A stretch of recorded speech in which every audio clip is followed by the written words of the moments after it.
during their search for a group of climbers who went missing following an avalanche last week. The 8 missing climbers, 4 from the UK, 2 from the US and 1 each from India and Australia, were reported missing on Friday when they failed to return to the base camp. The group had been trying to climb an unnamed and previously unclimbed peak near Nanda Devi, India's second highest mountain. Indian officials say the search team's now working on retrieving the bodies. Brian Dickinson is a climber who's soloed to the summit of Mount Everest and joins us now from Seattle.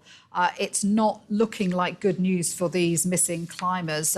Reports that 5 bodies have been spotted and hopes fading for the other 3. Yeah. At this point, you want to keep all hopes alive because miracles do happen. But the fact that, 5 bodies have been seen, it's definitely not looking good. And the fact that it's being speculated that they died because of this avalanche, is that something that you can anticipate or plan for? No, in climbing, especially high altitude mountaineering, you plan for things within your control and, you train for that. And you try to be prepared for something like an avalanche and do your best. But, the mountain's in control at that point on these larger peaks, of 6,000 to 7,000 meters.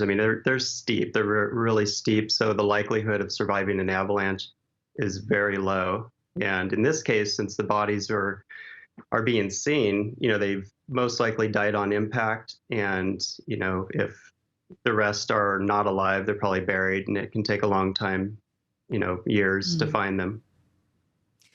What do you make of the fact that they were trying to scale a peak that hadn't been climbed before? Technically, that must be a very difficult thing to do. It is, and it sounds like a part of the group broke off to go climb this peak, and it's, when you're climbing mountains, you look around, there's other mountains, they all seem interesting. It may have appeared as maybe even less technical than the one they were climbing because they were climbing it to acclimate, to put themselves in a better position to climb, Nanda Devi. So you never know what the situation was. Avalanches kick off, without warning, and it's just, it's an unfortunate event. And this, of course, comes hard on the heels of concerns over Mount Everest. A lot of people saying that it's been overcrowded. There's been a lot of deaths this year. Do you think the sport as a whole is coming under the spotlight? It's certainly under the spotlight. The popularity of climbing has really increased in the the last few decades, and definitely accelerated, maybe with social media and everything else. So there's plenty of people that, they love to climb, but, should they be on these larger peaks? Maybe not. Maybe they need to, increase their resume on some smaller peaks.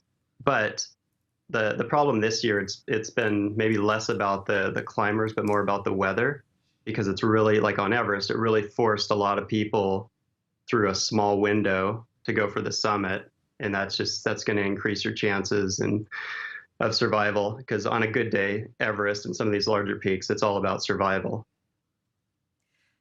Brian, thank you for joining us. Brian Dickinson there in Seattle.